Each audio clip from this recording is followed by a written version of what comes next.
Good morning, second graders, and welcome to week 11 of distance learning. You have already received your last package from me. I delivered it May 24th to your mailboxes, so hopefully you've received it and you've gone through some of the goodies, but you haven't opened that special envelope. We're saving it for the last day of school. We have some really fun books that we're going to be reading this week. So I usually in second grade do a big immigration unit, and we even do an Ellis Island simulation. Because of COVID, we won't be able to do that, but I'm going to do my best to make sure that you guys are exposed to some really awesome things about immigrants and learn a little bit about your family and your heritage. I'm excited to get started.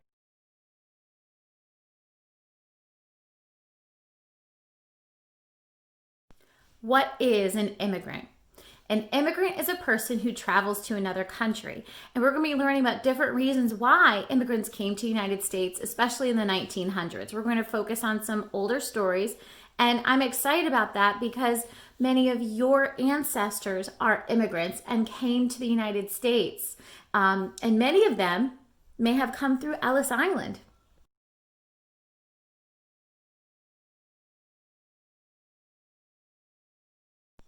One of the big steps that we're going to do this week is go over our new vocabulary words. They're kind of advanced, but I think that you will do really well with them. So the first word we're going to begin with is the word passage. So a passage could be a piece of reading that you have, but also a passage could be a way that you get through something. So you could get passage to America through different ports or places like New York City. Ellis Island is a really famous port or passage where immigrants could come into our country. Our next word is motto. A motto is a short phrase or saying that represents what you believe in or what you stand for. Our country has a motto, E pluribus unum.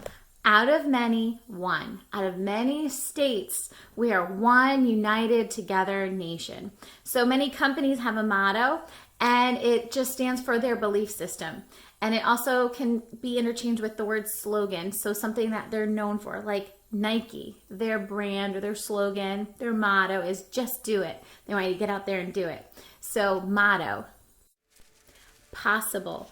If you say something is possible, that means you have a chance and you will be able to do it. You can do it. Tattered.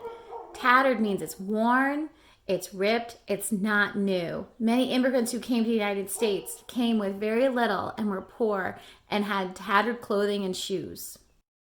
Community. You're very familiar with this word. You have a great community or a place where you live. Different houses that come together, work together, and share different resources is a community. Opportunity. An opportunity is a chance to do something. So when you have the opportunity, you're given a chance to have it happen. Courage. Courage is when you have braveness. Now to move on to our IGH pattern. We have the word night, fright or fear, light, bright. Notice how the word Ellis is capitalized. Ellis is named after a man, and it's the island, Ellis Island in New York, where immigrants would come through to the United States and get inspected. Shutter. A shutter is a closing that goes over a window in case there's bad weather or you want to block out the sun. I've specially picked these words this week because they have double consonants and they also have the IGH pattern. And so we have a long I and double consonants. So these words have to do with immigration, but also they have some things in common. So that'll help you spell and get used to that pattern.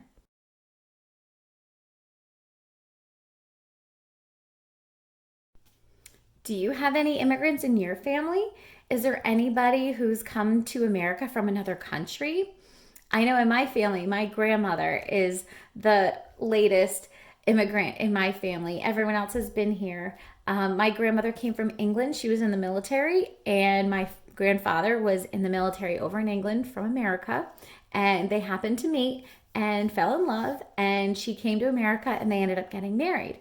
So she lived in America for the rest of her life after she was in her early 20s. So it was pretty neat. She did not go through Ellis Island, however, but she did have a lot of struggles, and she had to overcome a lot of things to get used to our country, little ways of speaking and ways of cooking, ways of dressing, and the way of life here. It was very different. So as we read different stories about immigrants, we're also going to see some of the struggles.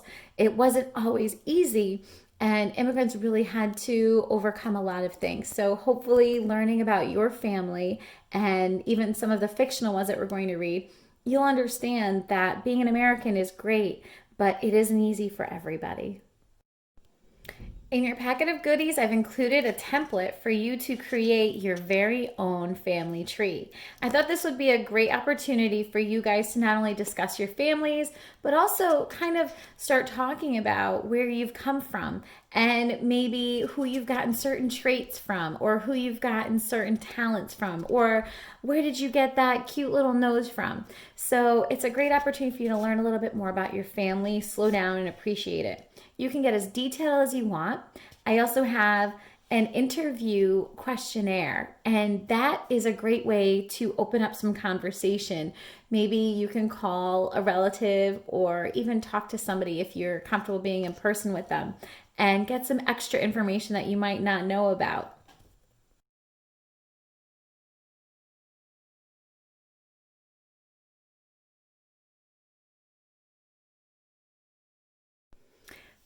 Please stay on top of the Lily and Miss Liberty.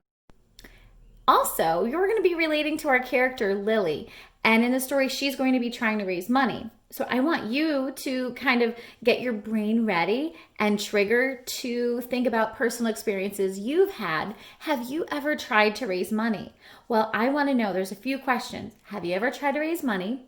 What did you do? And what were you trying to earn money for? So it's a 3-part question. And I really don't want the response, no, no, I've never tried to raise money. No. Because I feel like all second graders by now, at some point, whether it's through PTO or Boy Scouts or Girl Scouts, or whether you've helped your parent to try to have a tag sale to buy your next toy, I feel like everyone has tried to raise money somehow. So please try to scratch the surface and get through those memories and figure out how you can answer that and really put a personal twist on your answer. I'd like you to really carefully read the story. There's lots of little clues about the characters and their traits, and I really want you to read the questions carefully. I would like you to turn the question around when you answer. Please capitalize and put punctuation. This is one of the last pieces of work you're going to have a chance to take a picture of and send me for your grade. So I really want to be able to brag to Mrs. Chamberlain that you are an expert reader and you're really progressing with your writing. Chapter 1 of Lily and Miss Liberty is called The Present from France. So I would like you guys to read that and then answer the questions that follow. Be really careful about going back in the text, finding the answer, and if you need to, you can circle it and you can highlight it. It's okay, I don't mind.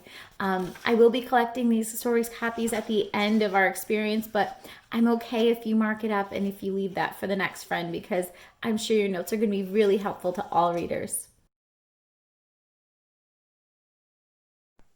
What's a proper noun? Well, you know what a noun is, right? A noun is a person, a place, or a thing.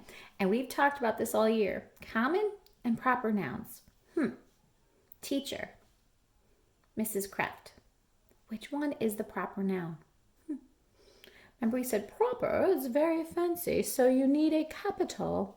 So you might have a town, and you might say Franklin. Which one's the proper noun? Franklin, it needs a capital. Mrs. Kraft needs a capital. You might say girl. What if you say Lila? Which one needs a capital? Lila sounds like a very special name to me, so we better capitalize it. So every time you have a word that's a very specific name for something, whether it's a pond, a river, a state, a type of dog, a holiday, a day of the week, a month, a name of a statue, you have to capitalize that, but not just the first word, you have to capitalize all the parts.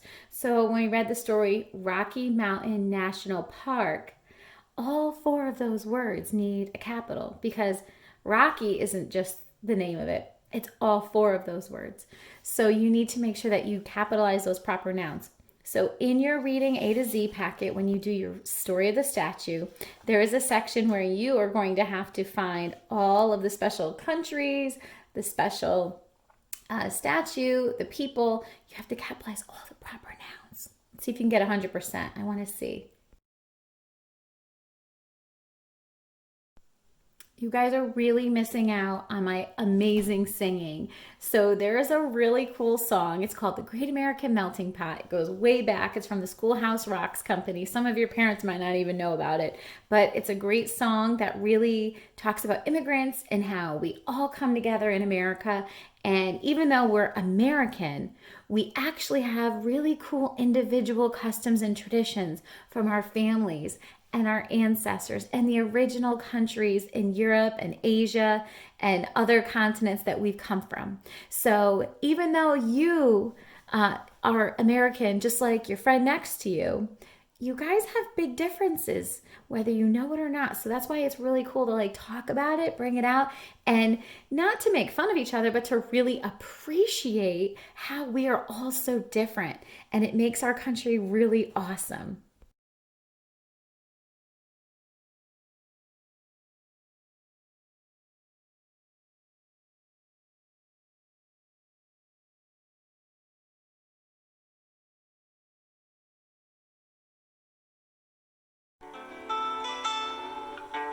My grandmother came from Russia, a satchel on her knee. My grandfather had his father's cap he brought from Italy. They'd heard about a country where life might let them win. They paid the fare to America and there they melted in. Lovely Lady Liberty with her book of recipes and the finest one she's got is the Great American Melting Pot. The Great American Melting Pot. America was founded by the English, but also by the Germans, Dutch, and French. The principle still sticks, our heritage is mixed. So any kid could be the president. You simply melt right in. It doesn't matter what your skin, it doesn't matter where you're from or your religion. You jump right into the Great American Melting Pot. Great American Melting Pot. Ooh, what a stew, red, white, and blue. America was the new world and Europe was the old. America was the land of hope, or so the legend told. On steamboats by the millions in search of honest pay, those 19th century immigrants sailed to reach the USA. Lovely Lady Liberty with her book of recipes and the finest one she's got is the Great American Melting Pot. The Great American Melting Pot. What good ingredients, liberty and immigrants. They brought the country's customs, their language and their ways. They filled the factories to the soil, helped build the USA. Go on and ask your grandma, hear what she has to tell. How great to be American and something else as well. Lovely Lady Liberty with her book of recipes and the finest one she's got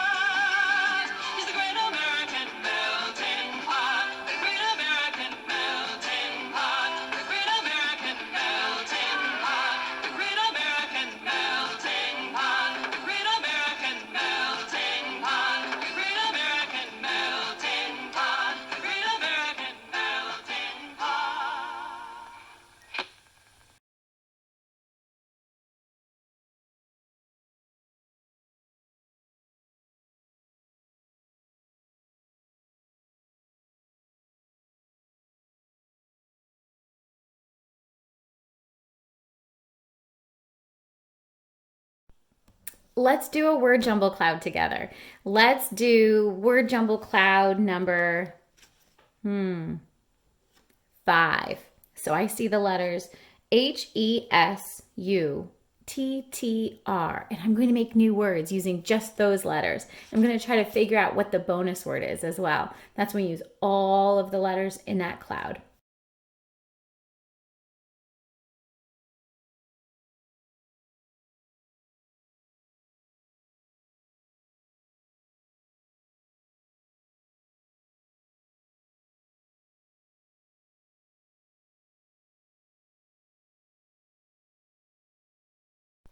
In math, we're going to be doing surveys, graphs, and analyzing data. So what is a survey?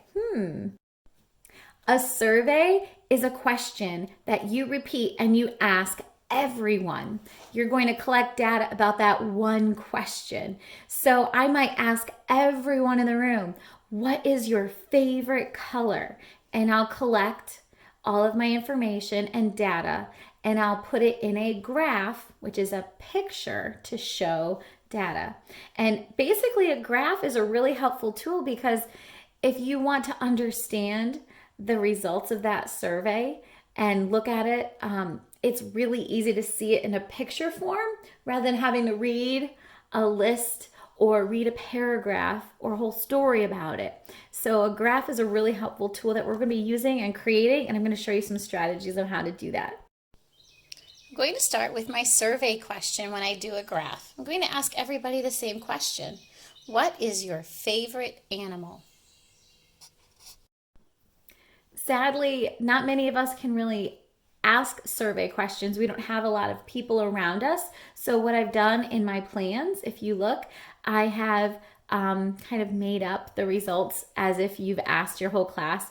Normally in second grade, I'd have you go around the school with a clipboard and you'd be asking different classes and friends, but we're going to be safe about it. And I made up the results and you're going to be using that to create your graphs this week. I've given my survey people 4 choices. So I'm asking all of them, is your favorite animal a horse, a sloth, a dog, or a cat? And I'm going to collect those votes that they have in something called a tally table. This is where I'm going to keep track of all of their responses. Let's see what my surveyed people respond with.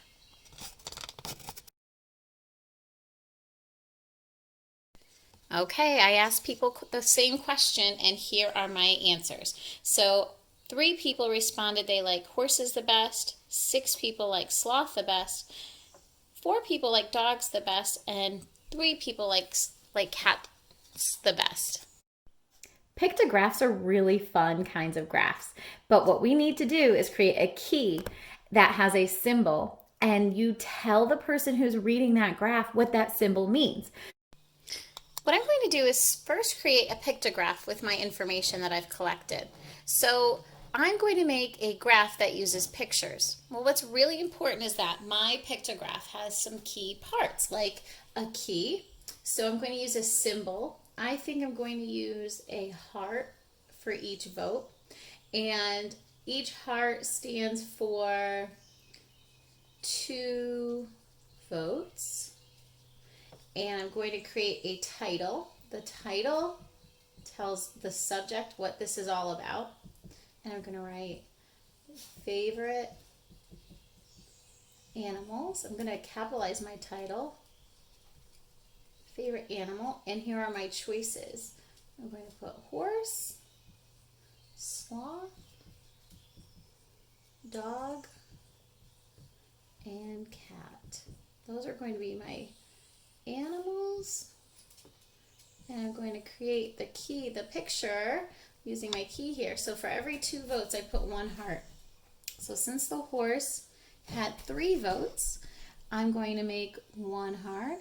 So that's 2, and I'm going to make half of a heart to show that 3rd vote. And then for sloth, there were 6 people, so I'm going to count by 2s. 2, 4, 6. The dog had 4 votes, so I'm going to create hearts that stand for that. 2, 4, I count by twos because each one equals 2 votes. And the cat had 3 votes, so here's 2 votes. And here's half of a heart to show that last vote. So I made my pictograph.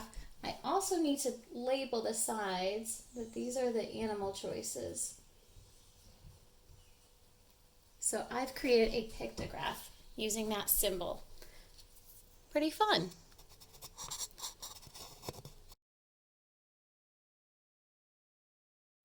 One of the most challenging graphs for second graders to read is a line plot. So we're going to walk through that a little bit slower, and I'm going to show you some examples to understand a line plot. But basically, you have a line, and then you show a frequency or amount with little X's, and however many times that answer happens or occurs, I'm going to add another X on my line plot. And I'm going to show you what I mean.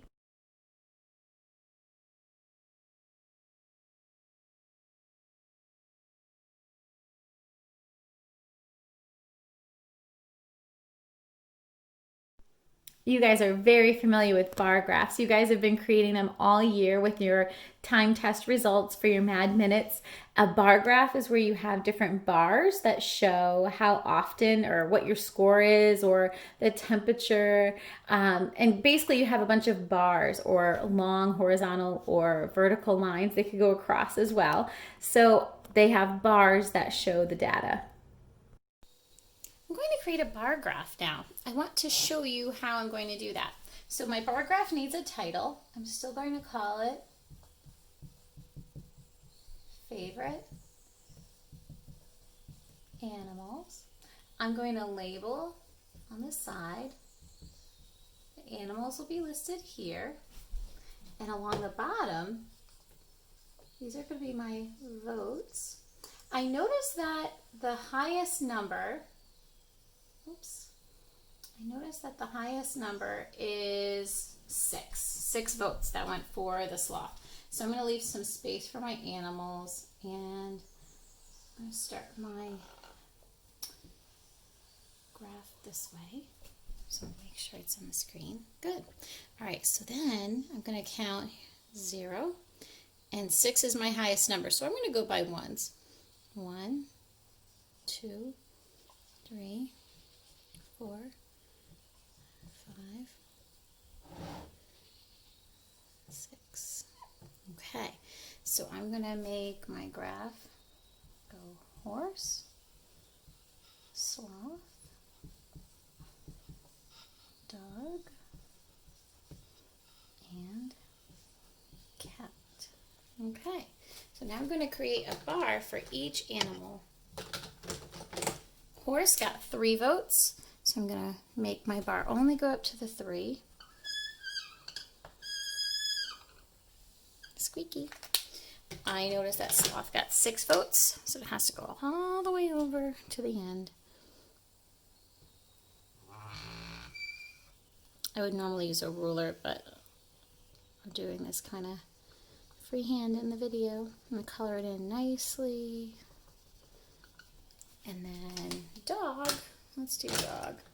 Dog had 4 votes. I'm going to follow it here.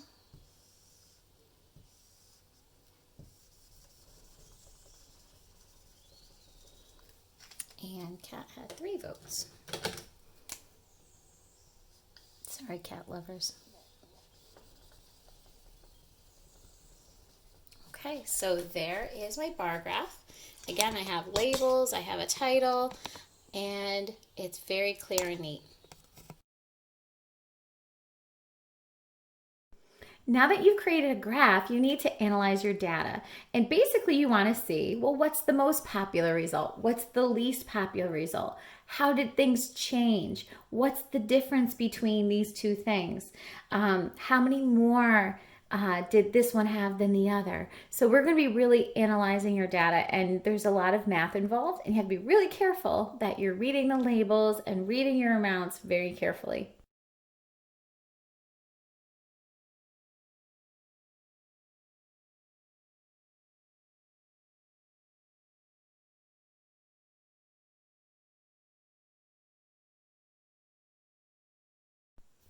Did you see the Skittles I put in your package?